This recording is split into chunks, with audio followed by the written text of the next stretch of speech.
So hello everyone and welcome to my channel and today we will discuss about adjective। और अभी हमारे class में बहुत सारे बच्चे पढ़ रहे हैं, संडे का क्लास है और आज 28 जुलाई है, 28 जुलाई 2024 ये डेट है। सुबह के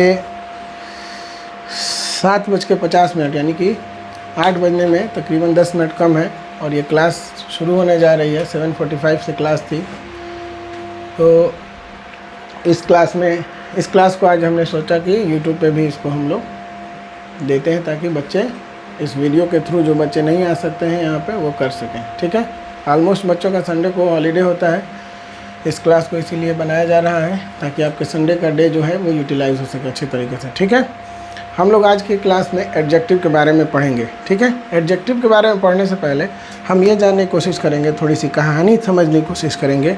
और कहानी वो ये है, क्या है कहानी कि एक औरत जो होती है, एक लेडीज़ जो होती है, वो क्या करती है, अपने आप को जब सिंपल लुक में रहती है और एक बार जेवरों के साथ यानी कि ऑर्नामेंट्स के साथ, ज्वेलरीज़ के साथ जब वो होती है, तो उन दोनों में कहा जाए, अगर पैरेलली कंपैरिजन किया जाए दोनों में, तो वो जब वो अच्छे तरीके से ज्वेलरी में होती है तो क्या लगती है, वो सुंदर दिखती है, प्रिटी दिखाई देती है। ठीक है ना, उसी प्रकार हम जैसे इसको कह सकते हैं ना कि इंग्लिश में भी है ना, इंग्लिश में भी किसी नाउन या प्रोनाउन को खूबसूरत दिखाने के लिए, किसी नाउन या प्रोनाउन को खूबसूरत दिखाने के लिए, उसकी खूबसूरती में इजाफा करने के लिए यानी कि बढ़ोतरी करने के लिए, उसके बारे में और भी ज़्यादा बताने के लिए, उसको क्वालिफाई करने के लिए, है ना, जिस वर्ड का यूज़ हम करते हैं वही क्या होता है, हमारा एडजेक्टिव होता है। ठीक है, जैसे मैं अगर कहूँ कि दिस इज़ ए, मैं ये बोलूँ कि दिस इज़ ए टेबल, यह क्या है, एक मेज है, लेकिन हम फिर बोलें जब इसको कि this is a long table.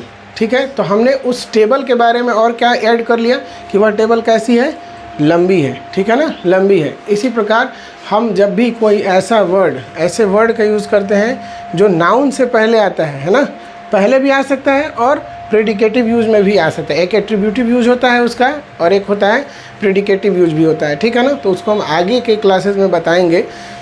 लगभग 3 से 4 क्लासेस मैक्सिमम मान के चले कि एक हफ्ते का है एडजेक्टिव, जिसमें डिग्री ऑफ कंपैरिजन और पूरा, और वो डिग्री ऑफ कंपैरिजन आपको रटना नहीं है, मैं आपको बताऊंगा कि सिलेबल के अकॉर्डिंग क्या है, किस तरीके से किन वर्ड में हम ER और EST लगाते हैं, किस में मोर और मोस्ट का यूज़ करते हैं, है ना।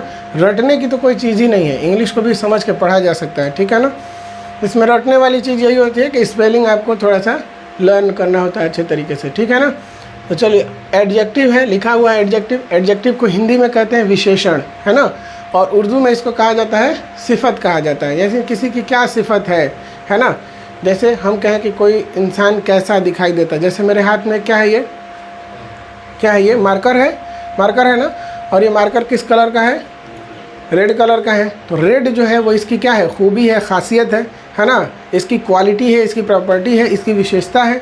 तो जब हम क्या देखते हैं, जब हम ये देखते हैं कि कोई भी ऐसी चीज़ है जिसके बारे में हमको और भी ज़्यादा मालूमात हो रही है, और भी ज़्यादा उसके बारे में हम चीज़ों को अच्छे तरीके से, यानी कि वो जब कोई ऐसा वर्ड जो क्वालिफाई कर रहा हो, है ना, उसे हम क्या कहते हैं, एडजेक्टिव कहते हैं। ठीक है, लिखा है an adjective is a word. Adjective एक ऐसा शब्द होता है जो क्या करता है, यूज़ किया जाता है टू क्वालिफाई ए नाउन और ए प्रोनाउन, नाउन या प्रोनाउन को क्वालिफाई करने के लिए जिसका इस्तेमाल किया जाता है। ठीक है, यहाँ पे मैंने एग्जांपल में लिखा है, she is a beautiful women, she is a beautiful women, he has a big house, this table is heavy. तो यहाँ पर देखिए, वुमेन क्या है, नाउन है, नाउन से पहले एक वर्ड आया जो उसके, अगर हम इसको ऐसे लिखते हैं, शी इज़ अ वुमेन, तो ये क्या है, वह एक औरत है। लेकिन यहाँ पर हमने लिखा है she is a beautiful women, मतलब कि वह एक कैसी औरत है, सुंदर औरत है। मैं अगली भी यूज कर सकता था यहाँ पर, वो अच्छी नहीं है, यानी कि जो कुरूप है, जिसका कोई रूप नहीं है, भद्दी है ना, वो भी यूज कर सकते हैं। She is a tall women कर सकते थे, लंबी औरत है ना। She is a short women कर सकते थे, छोटी औरत है ना। फैट वुमेन कर सकते थे, यानी कि हम उसके अलग अलग पैरामीटर्स को एक्सप्लेन कर सकते थे, तो और बता सकते थे कि वो चीज़ कैसी है। तो एडजेक्टिव समझ में आ गया क्या है, एडजेक्टिव वो वर्ड होता है जो क्या करता है, नाउन या प्रोनाउन के बारे में हमें और भी जानकारी देता है, रिलेट करके बताता है।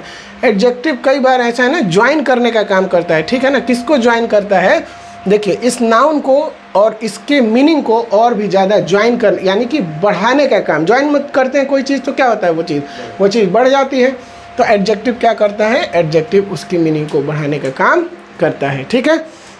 हमने यहाँ पे लिखा he has a big house, हम इसको ऐसे लिख सकते थे, ही हैज़ अ हाउस, कि उसके पास क्या है, एक घर है, ठीक है ना, उसके पास एक घर है। लेकिन हमने यहाँ पे लिखा he has a big house. Big house मतलब कि उसके पास एक बड़ा घर है, ठीक है। आगे लिखा है दिस टेबल इज़ हैवी। अब आप कहें कि सर यहाँ पर देखिए, यहाँ पर हैवी भी है और यहाँ पर दिस का भी यूज हुआ है ना। हैवी मतलब भारी है और यहाँ पर दिस का भी यूज हुआ है ना। तो हम यही जो हमने अभी आपको बताया था कि एट्रीब्यूटिव और प्रेडिकेटिव यूज़ जो बताया था मैंने, है ना। तो दोनों ही एक तरीके से यहाँ पर देखा जाए तो ये दोनों ही क्या होंगे, दोनों ही यहाँ पर हमारे एडजेक्टिव होंगे, ठीक है ना। हैवी क्या है, क्या चीज़ हैवी है, टेबल है। और कौन सा टेबल, दिस टेबल। अगर हम कहें table is heavy, table is heavy, तो आपको पता चल रहा है कि कौन सा टेबल हैवी है, नहीं। लेकिन this table, that table, these tables, those tables, हम क्या कर रहे हैं, डिमॉन्स्ट्रेट कर दे रहे हैं। आगे अभी हम पढ़ेंगे, एडजेक्टिव का एक पार्ट होता है डिमॉन्स्ट्रेटिव प्रोनाउन। अभी हम लोग पिछले क्लास में पढ़े थे, डिमॉन्स्ट्रेटिव प्रोनाउन पढ़े थे ना, दिस दैट दीज दोज को डिमॉन्स्ट्रेटिव प्रोनाउन कहते हैं। Same like that demonstrative adjective भी दिस दैट दीज दोज होता है, बस इसका क्या होता है, प्लेस चेंज होता है। प्रोनाउन का के केस में उसका प्लेस अलग होगा, एडजेक्टिव के केस में उसका प्लेस अलग होगा, ठीक है ना। जैसे यहाँ पे जो यूज हुआ है वो क्या है, ये कौन सा केस है, ये एडजेक्टिव का केस है। दिस टेबल इज हैवी, यह टेबल हैवी है ना। आगे देखिए, इसके बाद अब हम लोग देखते हैं इसके पार्ट्स के बारे में कि कितने तरह के, जैसे नाउन के बारे में हमने पढ़ा था, काउंटेबल, अनकाउंटेबल, और फिर उसको फर्दर हमने क्लासीफाई किया था proper noun, common noun, collective noun, material noun and abstract noun में। सेम लाइक दैट प्रोनाउन को क्लासीफाई किया था हमने, personal pronoun, reciprocal pronoun, reflexive pronoun and so on. उसके बाद उसी तरीके से एडजेक्टिव को हम देखेंगे कि एडजेक्टिव कितने तरह के होते हैं, ठीक है। इसको आप नोट डाउन कर लीजिए सभी लोग।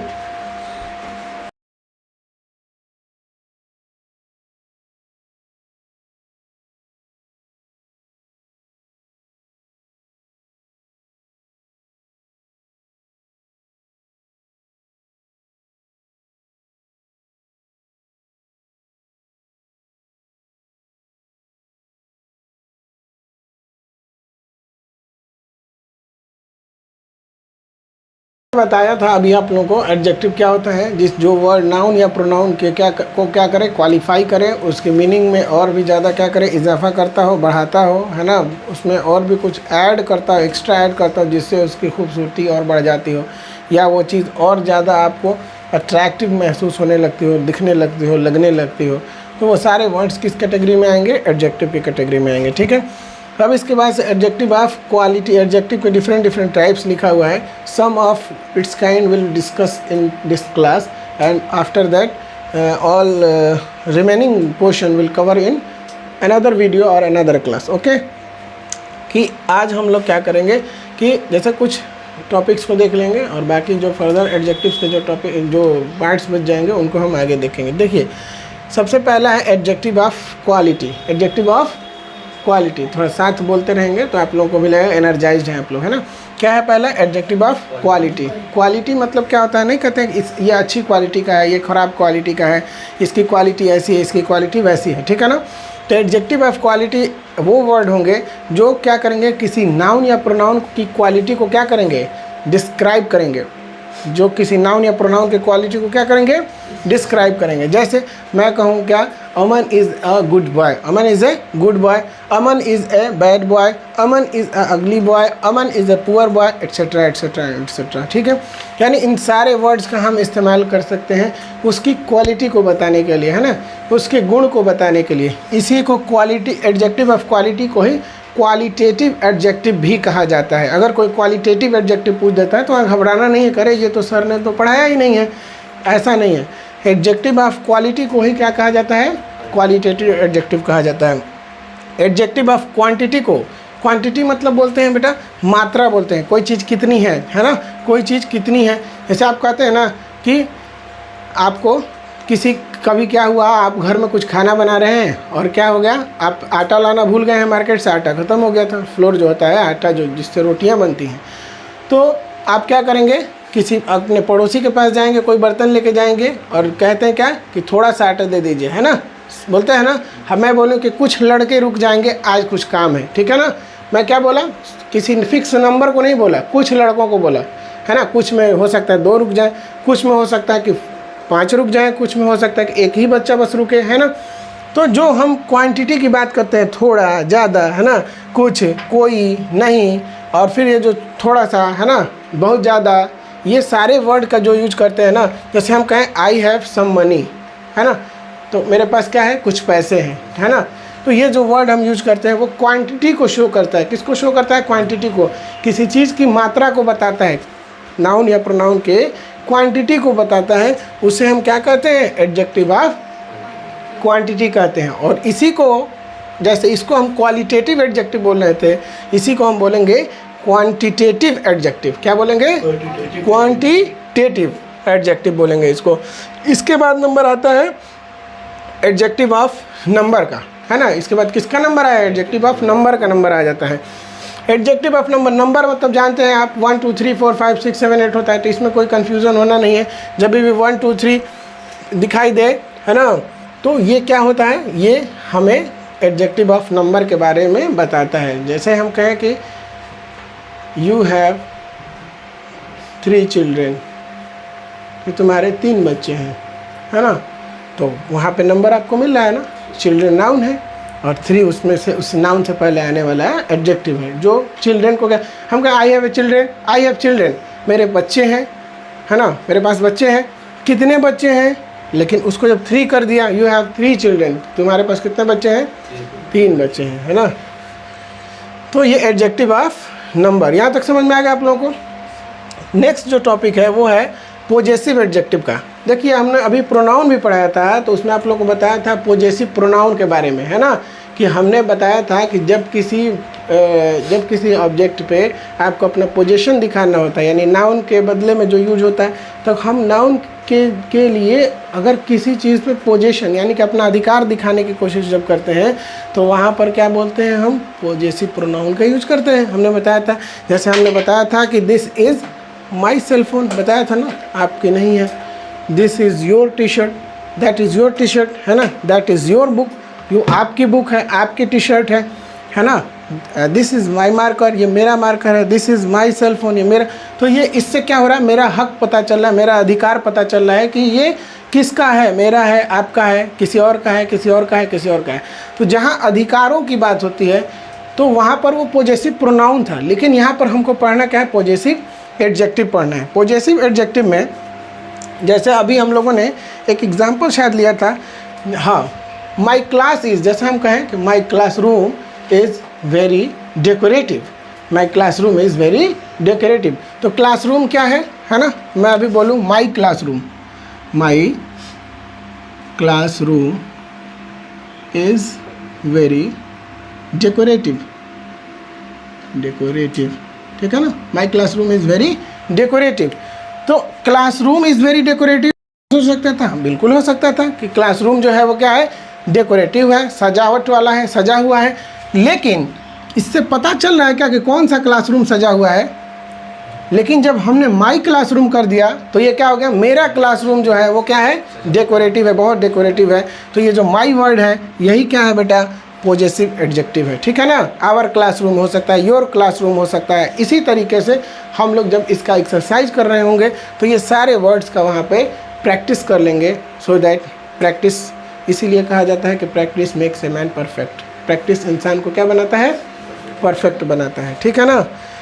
पढ़ाई देखो, पढ़ाई ऐसे नहीं करना है कि आए टाइम पे आए चले गए, है ना, यहाँ पे रास्ता नापने नहीं आते हैं। और माँ बाप के पैसे की कदर करो। जो व्यक्ति अपने माँ बाप के पैसे के, माँ बाप के बलिदान को नहीं समझेगा, वो व्यक्ति जीवन में फिर कभी आगे नहीं जा पाएगा, है ना। माँ बाप किस मेहनत से, किस तरह से पैसा कमाते हैं, किस तरह से ला के आपको देते हैं। जब आप कमाने लगेंगे तो आपको एहसास होगा, इस चीज़ का रियलाइज़ होगा कि क्या होता है ज़िंदगी, कैसे जी रहे हैं, है ना। उनको भी नींद आती है, उनको भी दिल करता है कि सुबह में हम जाए नहीं अपने ड्यूटी पे, लेकिन वो किसके लिए जाते हैं? बच्चों के लिए जाते हैं, ठीक है ना, अपने परिवार के लिए जाते हैं। बहुत सारे ऐसे पेरेंट्स हैं जिसमें मॉम डैड दोनों वर्क कर रहे हैं, दोनों लोग कर रहे हैं, किसके लिए?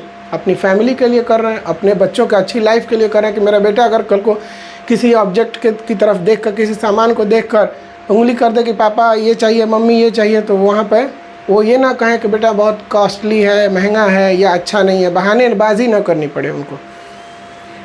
तो यहाँ पे अगर आप आते हैं ना, संडे को क्लास होने का मतलब क्या होता है? संडे का क्लास जानते हैं, कोई क्लास संडे को जनरली चलता नहीं है।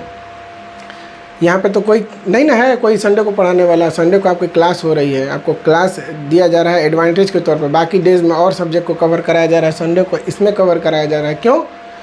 ताकि आप लोगों का जो आप लोग पैसा दे रहे हैं, जो आप लोग वक्त दे रहे हैं, केवल पैसा नहीं, जो पैसा दे रहे हैं, वक्त दे रहे हैं, उसका सही से आप आउटपुट ले सकें, है ना। पैसा तो आप और जगह भी दे सकते हैं, टाइम आपको इतना नहीं मिलेगा हर जगह। आपको टाइम दिया जा रहा है, मीन्स दैट आप इस पे वर्क कीजिए, अच्छा से काम कीजिए, है ना। जीवन में देखो, जो ये 28 जुलाई 2024 है ना, ये अब आपकी लाइफ में दोबारा कभी नहीं आएगा। और इस पल को आज ही जीना है। आज का संडे आज ही कर सकते हैं, आज जो करना होगा। आज आप अपना जाएंगे तो टारगेट कीजिए कि हमको क्या पढ़ना है, क्या करना है आज के दिन, कितने सब्जेक्ट्स को कवर करना है, क्या क्या सर ने पढ़ाया है उसको हमको कवर करना है। ये सारी चीज़ें आपको आज के शेड्यूल में होनी चाहिए। कल भी अभी मैं कई जगह पढ़ाने गया तो मैंने बच्चों को बहुत ज़्यादा होमवर्क दिया। क्यों? क्योंकि मैं जानता हूँ कि वो बच्चे संडे का होमवर्क का टाइम जो होता है वो होमवर्क कंप्लीट करने में यूटिलाइज़ करते हैं। संडे का जो होता है वो रिवीजन होना चाहिए आपका। पूरे हफ्ते में आपने क्या पढ़ाई किया, संडे को आपको रिवाइज। संडे का दिन छुट्टी के लिए नहीं आता है, ये अपने दिमाग से निकाल दीजिए कि संडे का दिन छुट्टी के लिए आता है ना। खेल कूद करेंगे तो फिर कोई फ़ायदा नहीं है खेल कूद करने का। पढ़ाई लिखाई कीजिए अच्छे से, अच्छा पढ़ेंगे लिखेंगे तो आगे की पढ़ाइयाँ आसान होती जाएंगी। और पहले लोग कहते थे ना कि यहाँ तक पढ़ लो बस काम हो जाएगा, यहाँ तक पढ़ लो बस काम हो जाएगा, 10th तक पढ़ लो अब उसके बाद कुछ नहीं है, 12th तक पढ़ लो उसके बाद कुछ नहीं। ऐसा कुछ नहीं होता है। आपको लाइफ के हर एक फेज़ में सबसे बेस्ट बनना है। टॉप पे रहेंगे तभी जाके कुछ हो पाएगा, नहीं तो आने वाला जो टाइम है ना, इतना ख़राब टाइम अब आने वाला है ना, जॉब के रिगार्डिंग देखा जाए तो, या नॉलेज के लिए, या आपकी स्टडी के लिए ही, है ना। पढ़ाई इतनी महंगी हो जाएगी, होती जा रही है दिन ब दिन। इसके लिए आप लोगों को मेहनत करना। अगर इसी में से कोई बच्चा है बहुत ज़्यादा तेज़ है, बहुत ज़्यादा इंटेलिजेंट है ना, बहुत ज़्यादा ब्राइटोरियस स्टूडेंट है, वो क्या कर सकता है? वो स्कॉलरशिप बेस्ड पेपर पढ़ाई कर सकता है। गवर्नमेंट उसको देती है कि आप क्या करिए, अच्छी यूनिवर्सिटीज़ में जाइए तो कम फ़ी में आप पढ़ाई कर सकते हैं। लेकिन उसके लिए पीछे एक शर्त होती है। क्या शर्त होती है? मेहनत। अगर आप मेहनत नहीं करेंगे तो फिर खुदा को भी परवाह नहीं है कि आप क्या है ना, ठीक ना। मोहब्बत के साथ अगर मेहनत की जाए तो फिर दोनों काम आती है ना। अपनी मेहनत के साथ आपको मोहब्बत करनी है, किस लगन के साथ आप पढ़ाई कर रहे हैं, किस तरह से आप अपने प्रिपरेशन को क्या दे रहे हैं, रूप दे रहे हैं, है ना, वो मायने रखता है किस तरीके से, है ना। तो कहते हैं डिस्ट्रीब्यूटिव एडजेक्टिव, ठीक है ना। डिस्ट्रीब्यूटिव एडजेक्टिव क्या होता है? देखिए, डिस्ट्रीब्यूटिव एडजेक्टिव का मतलब होता है कि ऐसा एडजेक्टिव है जो क्या करता है, जो डिस्ट्रीब्यूशन का काम करता है। डिस्ट्रीब्यूशन क्या होता है? बंटवारे का काम करता है। जैसे हम कहें कि each students of my class, है ना, each students of my class is very weak in social science, कि मेरे क्लास का हर एक बच्चा जो है वो क्या है, सोशल साइंस में क्या है, वीक है, कमज़ोर है। तो हमने सबकी बात की, सबको बांट दिया ना, एक वर्ड का यूज किया लेकिन सबको बांट दिया, है ना। Every students of my classroom is very good in mathematics, कि मेरे क्लास का हर एक बच्चा मैथमेटिक्स में क्या है, अच्छा है। तो हर एक बच्चे की बात हो जा रही है ना, डिस्ट्रीब्यूट हो जा रहा है ना, ये चीज़ें डिस्ट्रीब्यूट हो रही है ना। इसी तरीके से इसको हम क्या कहते हैं, डिस्ट्रीब्यूटिव एडजेक्टिव कहते हैं। अभी हम सब के बारे में थोड़ा आप लोगों को ओरली बोल देते हैं, तो आप लोग नोट डाउन कर लीजिएगा। रह गया डिमॉन्स्ट्रेटिव एडजेक्टिव। हमने डिमॉन्स्ट्रेटिव प्रोनाउन पढ़ाया था आप लोगों को, same like that demonstrative adjective है। इसको हम लोग फर्दर क्लास में डिस्कस करेंगे, क्योंकि वीडियो का लेंथ बड़ा हो रहा है और इसको हम वीडियो में शूट नहीं कर रहे हैं। आगे की क्लास में हम लोग कभी फिर इसको शूट कर देंगे और फिर से आप लोगों को पढ़ाने की कोशिश की जाएगी। जो लोग वीडियो के मीडियम से देख रहे हैं हमको, अगर आपको इसमें कहीं नहीं समझ में आया है तो आप कमेंट कीजिए और ज़्यादा से ज़्यादा शेयर कीजिए, लाइक कीजिए, चैनल को सब्सक्राइब कर लीजिए ताकि इस तरह के और भी वीडियोस जो होंगी वो आपको इजीली अवेलेबल होती रहेंगी। And thanks for watching this video. See you next time.